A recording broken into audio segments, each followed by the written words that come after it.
be able to share my screen again. Okay.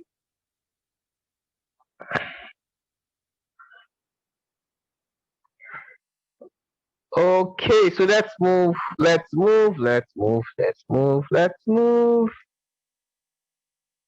let's talk about introduction. When we say respiratory chain, what do we mean by respiratory chain? Okay, so I'm going to be teaching you in a way that may not be too organized and is deliberate. Okay, deliberate, because I'm more interested in you understanding than cramming. Of course, back is about cramming, and you have more than enough to cram. More than enough. Okay, so, but there are some basic concepts that you need to understand that will make your cramming easier. So I want to introduce and tell us about what is actually respiratory chain, what is oxidative phosphorylation, and let me just explain it without necessarily going through unnecessary details. Okay?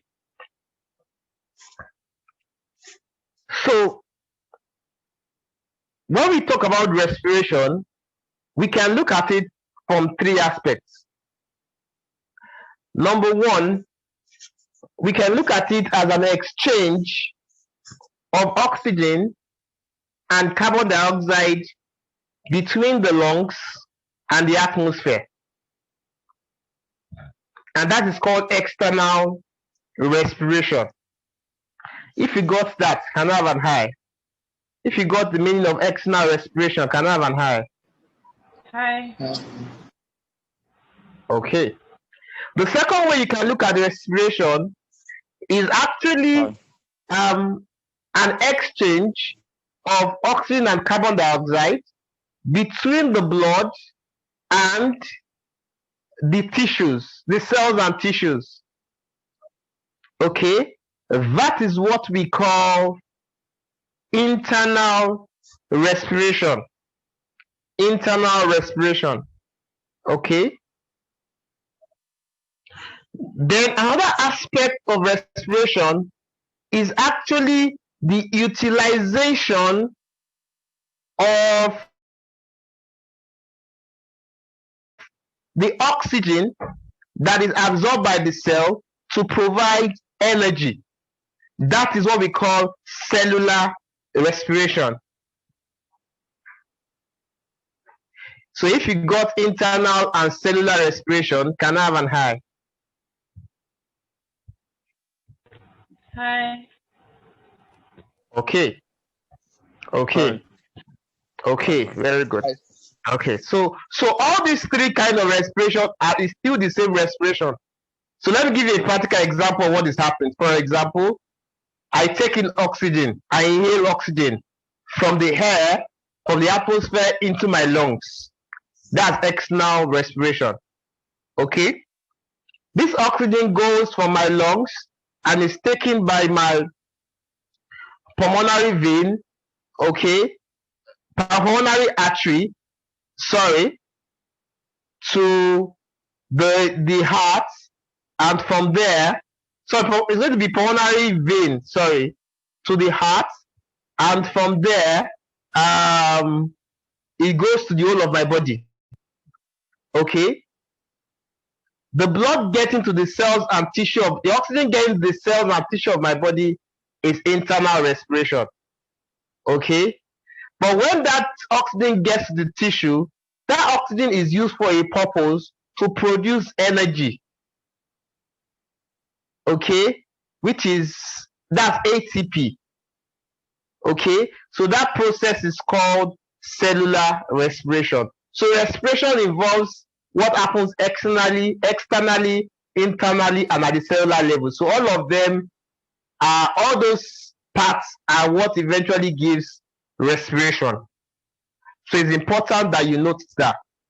Okay, but in biochemistry, our focus is actually what happens at the cellular level. In physiology, the focus is really more of what happens at the internal level, between the blood and the tissue. But of course, anatomy focus more on the external respiration, inhalation and exhalation. Okay, even though they talk about the physiology, but the focus in anatomy, if you read thorax anatomy, is more on the intercostal muscle and the lungs, how they inhale and exhale. Okay, so, but all of them refers to respiration. So our focus here is on cellular respiration. Okay, cellular respiration, which is you can see it here, which is the production of ATP through the use of oxygen. Look at it here. The respiration is coupled to the generation of high energy intermediate ATP by oxidative phosphorylation. Okay, so cellular respiration actually occurs by what we call oxidative phosphorylation. Okay, so it occurs by producing ATP through the use of oxygen. That is why it is called oxidative phosphorylation. Okay, it's important that you know that it is not only through that energy can be produced without oxygen. Energy can be produced without oxygen through a process called the substrate level phosphorylation. For example, there is what we call anaerobic glycolysis. Okay, so let me just be sure so that I don't have to go backwards if necessary. If you are familiar with anaerobic glycolysis, can I have an high? Anaerobic glycolysis, if you are familiar with it, can I have an high?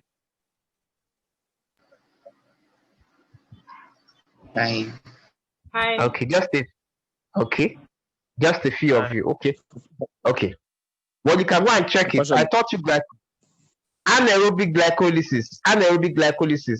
Your body can actually produce energy without oxygen. Okay, and it will eventually lead to the production of lactic acid with 2 ATPs. I should be asking you guys this question, but to save time and to avoid intimidation, I probably will not ask.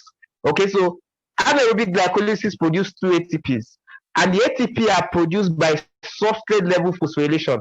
In other words, the ATP are produced directly from the reactions without going through the mitochondria.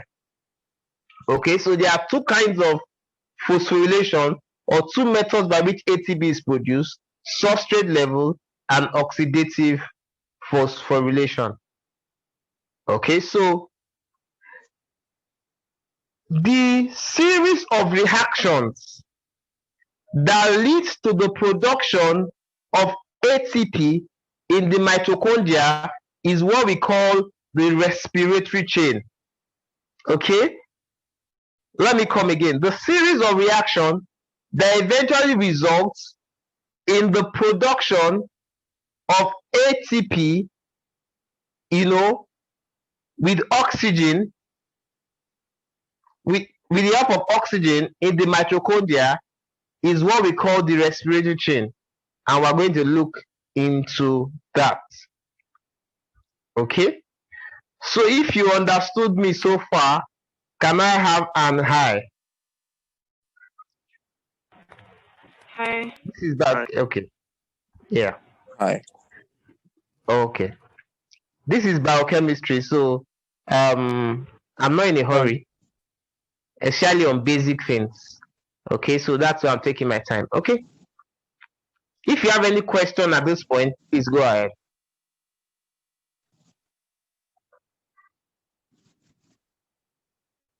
Hello, sir. Okay, go ahead, please. Yeah.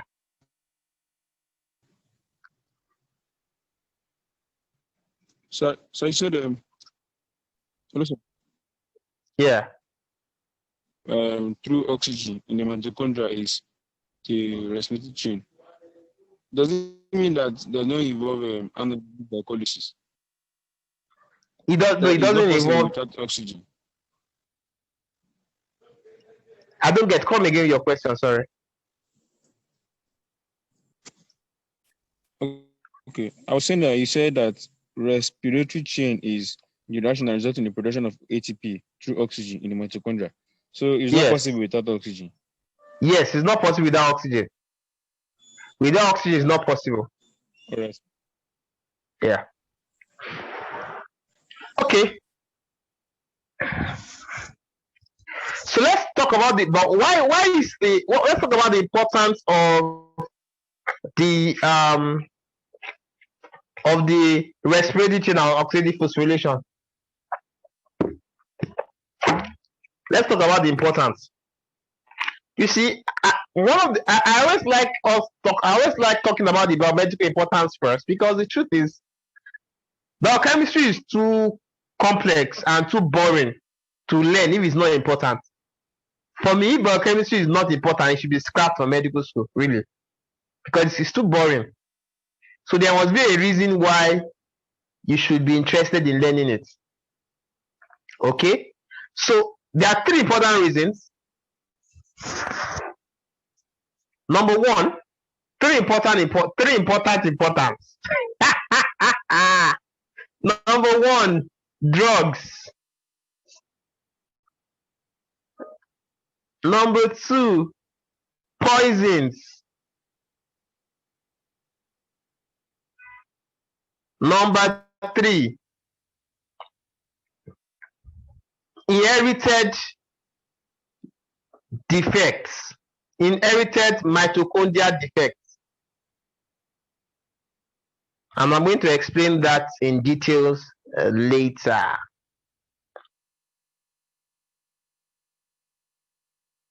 Inherited mitochondrial defects. Okay, so just a few information, but you will understand it more later. There are some drugs that work by actually giving, based on the fact that they can actually inhibit the respiratory chain. There are some poisons that if they give it to anyone, the person will die, or the person's tissues will get damaged, just because of what they do is they inhibit the respiratory chain, and even though the person has oxygen, the person won't be able to breathe. I'm tempted to ask someone a question now. Okay, but let me don't. I wanted to ask, what kind of hypoxia would that cause? Okay, but since I said I won't be asking questions, because some of you will not like it, so I don't harass some of you. It's going to cause histotoxic hypoxia, these poisons. Okay, in histotoxic hypoxia, even in the presence of oxygen, the cell cannot utilize the oxygen. Why? Because the electron transport chain is damaged. So things like cyanide and carbon monoxide, will inhibit oxidative phosphorylation and would cause histotoxic hypoxia. Okay. Then finally, there are some inherited defects. Inherited mitochondrial defect. This is why you have to be careful with anybody playing with your genes. Many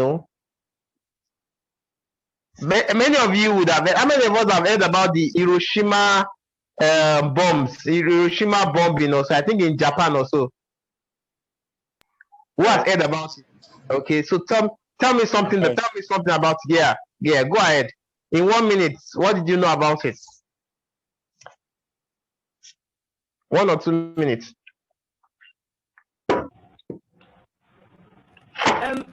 It was during the World War, I think. Yes, you're right. The second one. Yeah. They bomb an atomic bomb to Hiroshima, and I think it was a decoy. Like, the man, was he in Churchill? He made this thing look as if it was coming from America, to involve America into the war or something. I don't really know the story, but okay. I just know something, and it affected their genes. It affected their genes, the genetic makeup of. Yes, it affected their genes. Yes, it affected their genes. This is why genes are very, very important. this is why genes are very, very important, because once the gene is altered, it's hard for it to be repaired a lot of times, And let me tell you one of the tactics that some of these medical mafia guys do. They create a problem and they now create a solution. It's just like computer viruses. People create all these viruses. These viruses are created. Then they now create the solution. So you have to keep updating your antivirus regularly. It is the same people. They may not be the one directly, but the same the network of people that create the viruses are the ones that create the solution. How did they know the solution if they don't know about the virus? That's what happens many times. The same way to all these guns. There are some people that will not want war to end, because they create the guns, that they sell the guns, that are used for many of these wars. So, that's how funny these things can be. So that's why you have this. That's why there's a lot of controversy behind some of these DNA technologies, because it is the people that will create the problem that will create the solution. But anyway, these guys are very, very smart, so you may not be able to outsmart them, except by just understanding that, except by wisdom and prayers. Anyway, that's not the subject of today. Okay. So, 3 common problems that you find in people that have diseases of the respiratory chain. 3 common problems you find in them. Number 1, myopathy. Okay, myo comes from the word muscle. Pathy comes from the word dis. So it's a disease of the muscle. Okay, and that's because the muscles require a lot of ATP for their work. You use your muscles regularly, so your muscles require ATP. Okay, so if there is lack of enough ATP, the person is going to have a lot of muscular weakness. The same thing, you can have an encephalopathy. Encephalo refers to the brain. Encephalo. Pathy refers to disease. Okay, that's a Greek word. Okay, so encephalopathy means brain disease, and of course the brain requires a lot of ATP for its work. Okay, then finally you have lactic acidosis. I should have asked someone why there will be a lactic acidosis. It's simple. It's just because if there is no oxygen, then you're going to have anaerobic glycolysis, and that ends with lactic acid. Okay, so that ends with lactic acid there. So if you're clear at this point, can I have an high? Hi. Okay. Okay. Okay.